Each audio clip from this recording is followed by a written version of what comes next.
Olá! Hoje a gente vai mergulhar num material que é, olha, um verdadeiro soco no estômago. O livro Os Mistérios do Esoterismo Crístico, de Samael Aun Weor. É uma obra, sim, bem densa, né? Mistura gnosticismo, cristianismo esotérico, alquimia. Uma sopa de letrinhas bem complexa. Exato. E a nossa missão aqui é tentar decifrar as ideias centrais desse guia, que promete um caminho para autorrealização íntima do ser. E ele já começa com uma premissa assim brutal. A humanidade inteira está dormindo, vivendo num estado de hipnose. Pois é. E o mais interessante é que não é um chamado para acreditar, é um chamado para praticar. Desde a capa já fica claro, né? Ele diz algo como: aquele que aprender a sair do corpo físico à vontade pode estudar diretamente os mistérios do universo. Ou seja, a proposta não é teórica, é um manual prático. O estado de consciência determina o que acontece com a gente. Mas o que isso significa na prática, segundo a obra? Como essa máquina funciona? Olha, a ideia é que somos governados por 5 centros: o intelectual, o motor, o emocional, o instintivo e o sexual. Uhum. Só que, segundo o livro, esses centros estão num desequilíbrio total, operando de forma caótica, sabe? Faz sentido. A gente pensa demais sobre o que deveria sentir, por exemplo. Exatamente. E para explicar a origem dessa confusão, ele usa uma analogia ótima: a do lado oculto de nossa lua psicológica interior. A lua psicológica. Isso. Assim como a lua física tem um lado que a gente nunca vê, nossa psique também teria uma parte oculta, subconsciente. E é nesse lado oculto que moram nossos defeitos, nossos medos, nossos ódios, o que ele vai chamar de ego. Ok, o ego. Aqui entra o grande vilão da história.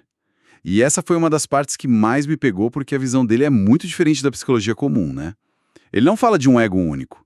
Ele diz que o ego é uma multiplicidade, um monte de eus psicológicos que ficam brigando pelo controle da nossa mente. É isso mesmo. Não existe o eu. Existe o eu da raiva, que toma o controle no trânsito, Sim, o eu da inveja, quando a gente vê o sucesso de alguém, o eu da preguiça. São milhares desses pequenos tiranos, sabe? nossa. Por isso, a prática central que ele propõe é a autoobservação psicológica. É quase virar um detetive de si mesmo tentando flagrar esses eus em ação. E uma vez que você flagra um desses, o que você faz? Aí começa o que ele chama de dissolução do ego. São 3 passos. Primeiro, descobrir o defeito. Segundo, julgar, no sentido de compreender o dano que ele causa. Certo. E terceiro, que é o mais complexo, eliminar. E é aqui que tudo se conecta com a alquimia. Esse trabalho de dissolver o ego é a verdadeira alquimia. É transformar o chumbo da personalidade no ouro do espírito. E falando em transformar, tem uma reinterpretação aí que é extremamente polêmica, a da figura de Lúcifer. Sem dúvida. É uma ideia que pode chocar muita gente, né? A obra apresenta ele não como o mal absoluto, mas como o portador da luz, como a sombra do nosso próprio logos interior. Como assim a sombra? A ideia é que para transformar a escuridão em luz, você precisa primeiro confrontar ela dentro de si. É a ideia de transformar o seu próprio diabo em Cristo. Encarar essa força bruta, esse impulso, não para destruir, mas para refinar. Uau! Isso muda completamente a perspectiva. E essa transformação interna leva a outro conceito que, para mim, foi um dos mais fascinantes: a criação dos corpos solares. O livro afirma que o corpo astral não é algo que todo mundo tem, que é um luxo. Exatamente. Ele diz que a maioria das pessoas tem só um corpo fantasma, um corpo de desejos que se desfaz depois da morte. Isso destrói aquela ideia de que todo mundo tem uma alma imortal, né? Totalmente.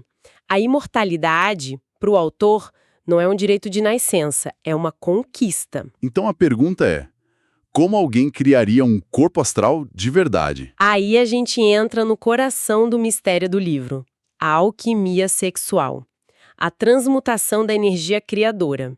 Certo, e como isso funcionaria? Qual é a lógica por trás disso? Bom, a lógica é que a energia sexual é a energia mais poderosa do universo, a da criação. A proposta é que, em vez de ser expelida, essa energia seja transmutada e direcionada para dentro.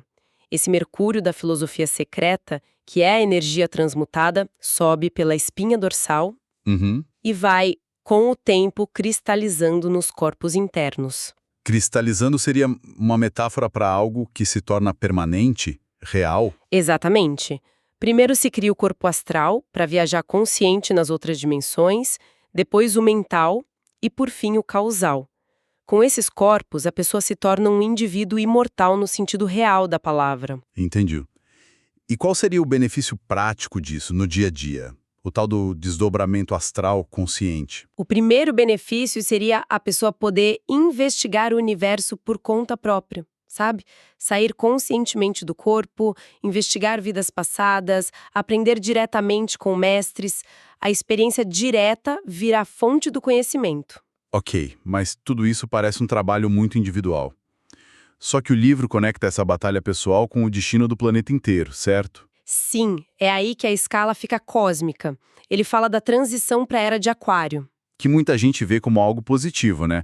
Uma era de paz. Pois é, mas a visão dele é o contrário. Ele descreve essa transição como um período de grandes cataclismos, guerras, destruição, uma purificação da terra pelo fogo e pela água. Nossa. Seria o fim dos tempos, mas não o fim do mundo. O fim de uma raça e o início de outra. E nesse cenário, a salvação ou a destruição é individual, então. Exatamente. A humanidade seria dividida, a seleção é átomo por átomo.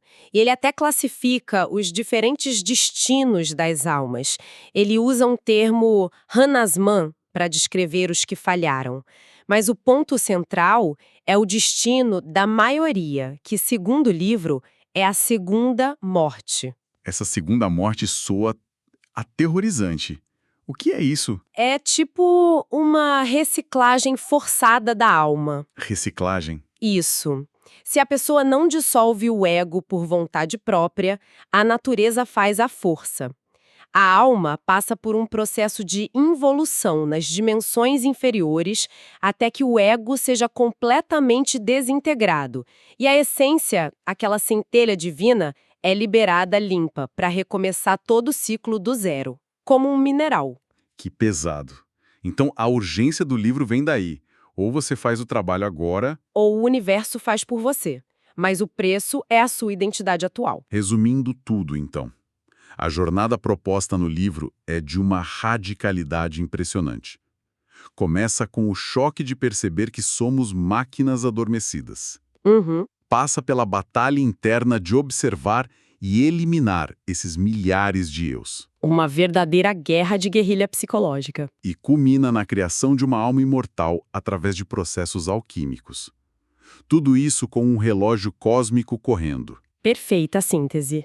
É um caminho do despertar que é psicológico, espiritual e cósmico, tudo ao mesmo tempo.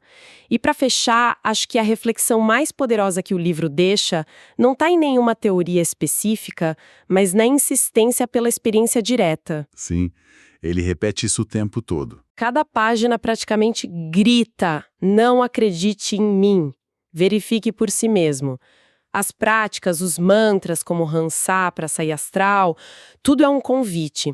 Então, a questão final que a obra deixa no ar não é será que isso tudo é verdade, mas sim o que significaria para alguém basear sua compreensão do universo não na fé, não na teoria, mas num conhecimento que pode ser diretamente experimentado e verificado por si.